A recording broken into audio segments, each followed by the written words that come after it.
So yan, good morning. Ngayon magki-claim tayo ng insurance kasi nga basag yung ating windshield, natalsikan ng bato sa mga kasunod nating sasakyan noon.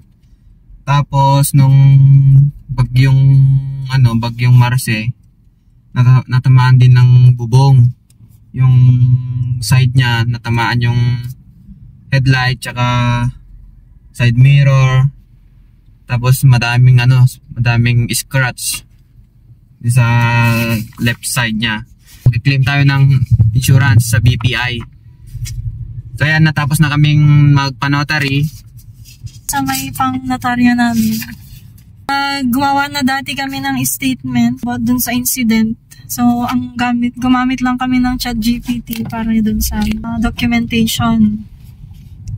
Saka diretso na kami nagpa-notaryo para mabilis lang yung proseso ng affidavit. Ayan, yung notary namin. Susunod pupunta kami ng Hyundai car shop. Kasi may partnership ng Suzuki kasi dito sa amin, yung sa Hyundai. Kaya doon kami magpapa-estimate kung magkano yung gagastusin, tapos saka kami pupunta ng BPI insurance. Next na tayo sa estimation. Ayan. Tignan natin kung magkano yung magagastos dito. Okay? So abang-abang lang mga guys, ah. Okay.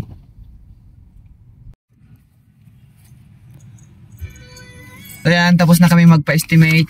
Pupunta naman kami sa Ayan, ito yung niya. Estimation ng Hyundai. Dito rin sana kami magpapa-stencil kasi kailangan din sa sa claiming. Ngayon, marami kasi silang customer, kaya pupunta kami sa Suzuki sa kasa kung available sila doon na magpapa-stencil. Okay? Let's go.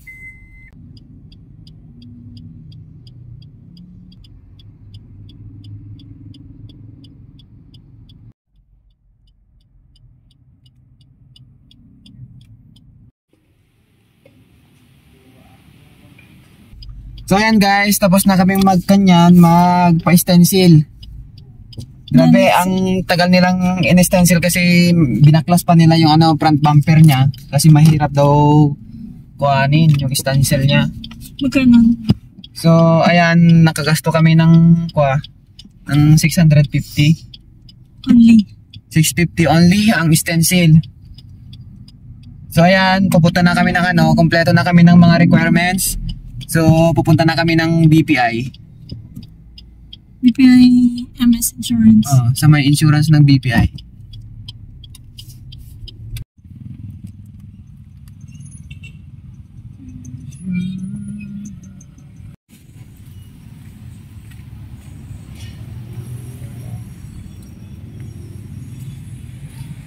Natapos na kami sa ganyan, sa BPI. So, insurance. Lahat naman ng documents namin okay naman dun sa insurance sa BPI. So, magantay na lang daw kami ng siguro 3 banking days kasi nga Biyernes ngayon. Siguro mga Martes na. Siguro mag-update sila kung ma-approve na yung Tapos, meron pala kaming participation fee na every incident may participation fee na 2,000. So, 2,900 pala. 3K Ayun, summation 3K na lang. Ay, summation. Yeah. Basta 3K, 3K yung isang incident. Kasi sa amin, 2 incident kasi noong bagyo tsaka nung natamaan ng bato yung windshield. Ayan. So, ngayon, upon inspection nila, yung isang bumper, na nakalagay doon sa nasama doon sa bagyo, hindi daw justify na bagyo yon. Ibang incident daw yun. So, 3 incident na. So, So, hindi ka pwede magsinungaling. Ayan doon sa diba sa magpapa-estimate kayo sa repair shop. Hindi lang yung basta i-estimate nila, i-check din ng insurance kung tama ba yun, totoo ba yung nilalagay doon sa estimation.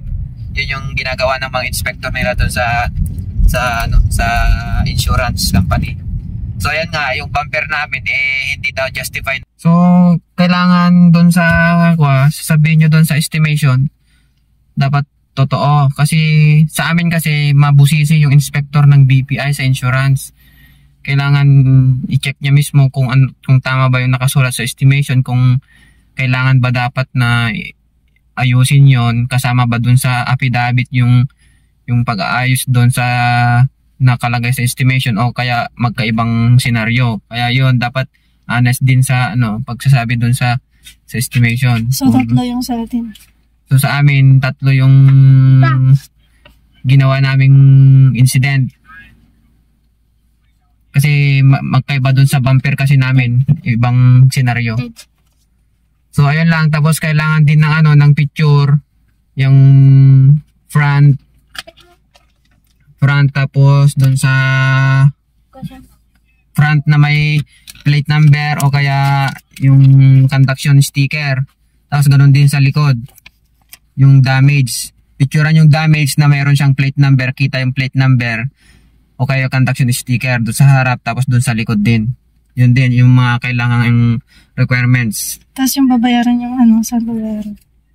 Anong babayaran? Yung participation fee, babayaran na sa... Tapos yung participation fee na na 3,000 per incident, doon na mismo sa sa repair shop babayaran, hindi sa mismong BPI insurance. Pero ewan ko sa ibang insurance, yun kasi yung advice sa amin na doon na mismo sa sa repair shop.